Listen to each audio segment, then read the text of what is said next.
love to crump rush. He's radicalized many, many people on the right. But do not turn me into Jabba the Hutt, okay? Jabba don't crump. I don't think I can pull that one off.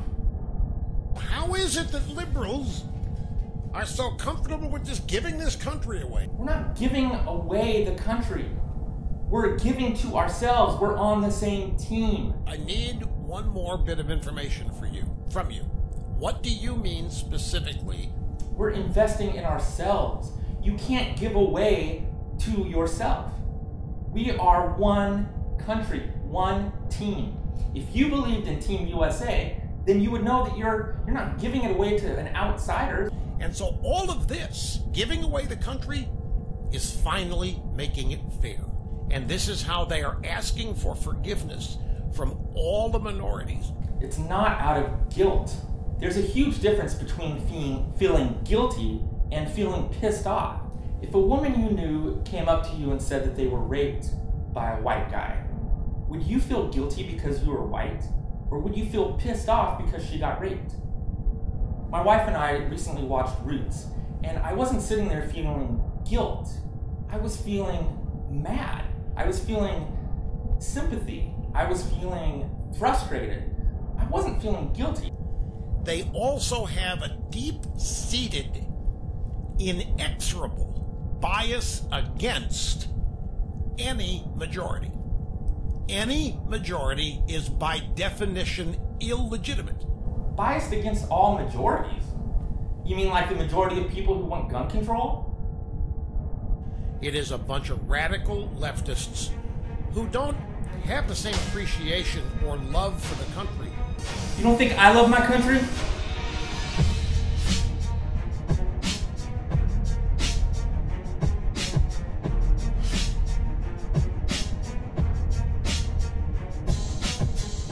Liberalism gives them both.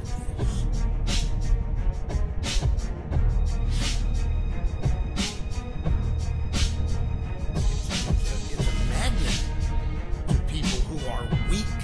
You think I'm weak?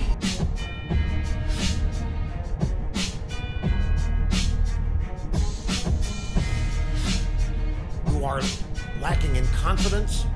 You think we lack confidence? You think I lack confidence? You think people who are marching in the streets against your bullshit lack confidence?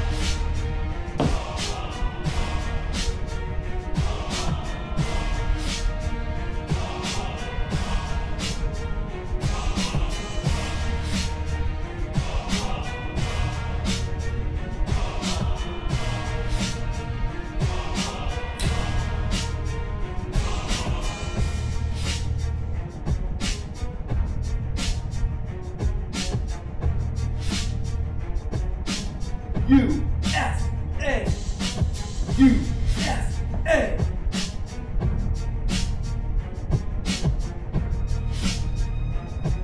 Randall.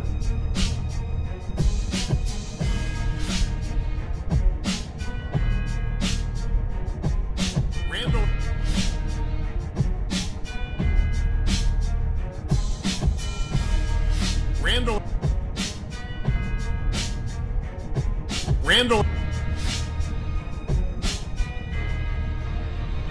Randall. Randall. Randall. What? I've seen you dance before. You were a judge at a beauty pageant, and you look kind of like Rerun from What's Happening. That's it, right there. See, you look like Rerun from What's Happening. Hey, what's happening? You're getting down. It's not horrible. People don't like what's happening. But everybody loved What's Happening. Not all these people like what's happening. I loved What's Happening. It was one of my favorite shows growing up. Oh.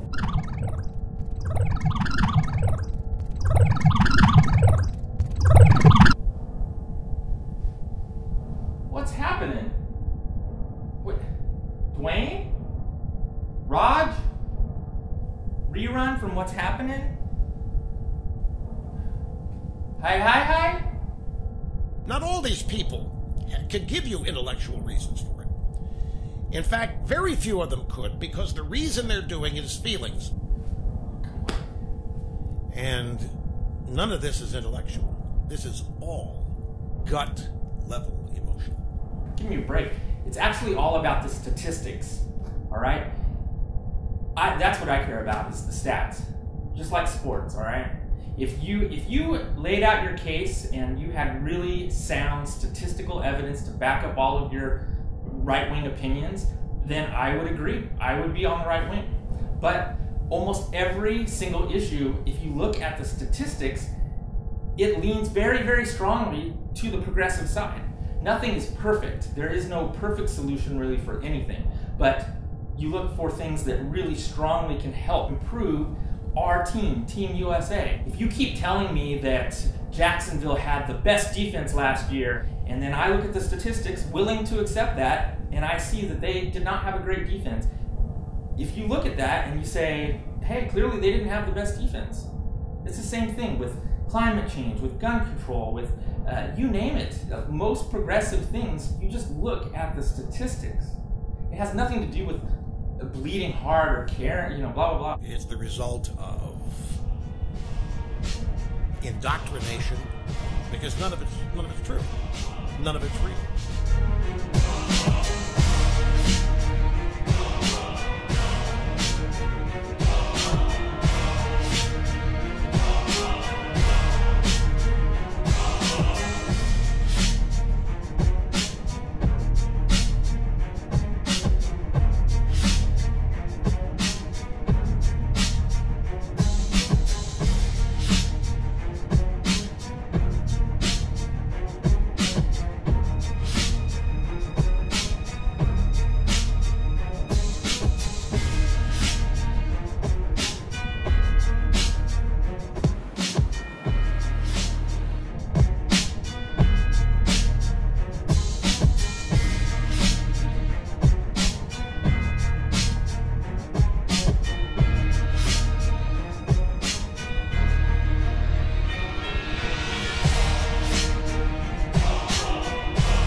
Like trickle-down economics, I've had enough of this rerun. It was a rigged game.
America is great.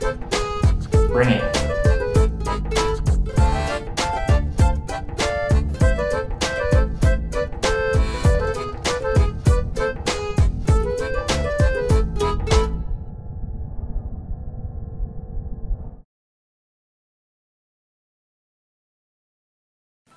Hey, thanks so much for watching my first attempt at a digital short, KRUMP the Right. I did it in my spare time, and I did every aspect of it, so I had a lot to learn. I still have a lot to learn. I know that if I'm lucky enough to do a sequel with your help via Kickstarter, that I'll learn even more, and I'll have help from others, and we'll knock it out of the park for you, make you real proud, and just do an even better job with it. Whether or not you think this was awesome or ridiculous or horrible or some combination of those things, which is most likely the case, I think you'll agree that it's awesome and incredible to live in a country where we have the freedom to do something like this, where we have freedom of speech and freedom to parody and freedom to satire things. It's incredibly important to provide commentary on our politics and anything really, and we have that freedom here in our country, and a lot of people don't have that, so we should be very grateful. And I wanted to give a shout out to those that are responsible and those that have been inspiring in this genre. Obviously the military, have a lot of family members that are in the military or former military, and they're very conservative, and while they might not agree with the content of the video, I'm sure that they agree that it's incredibly important to have the freedom to do so.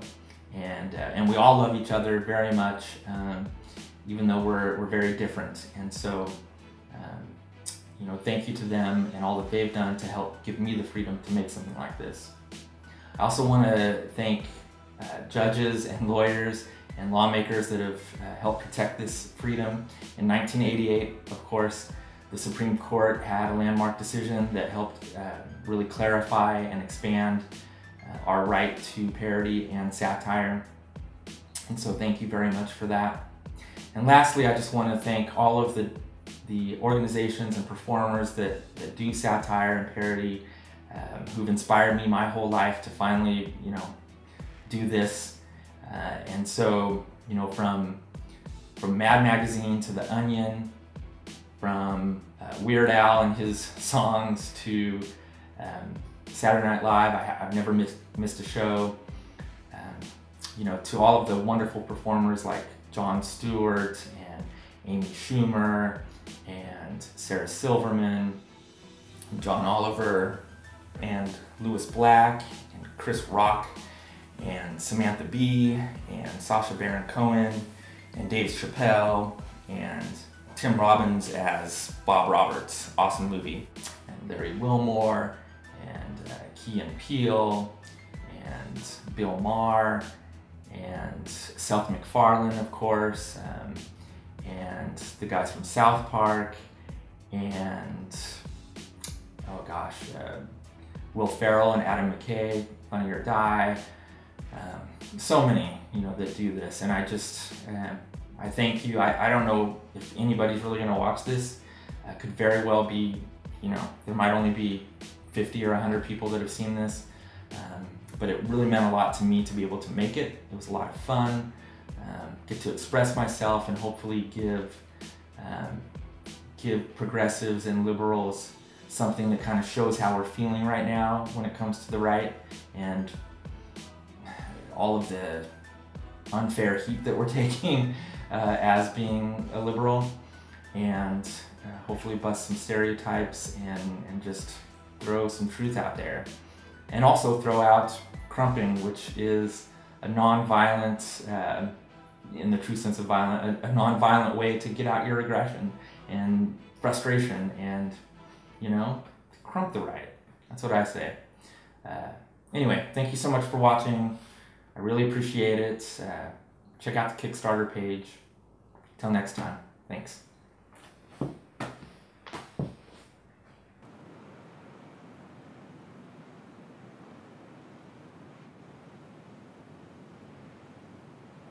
Twist it.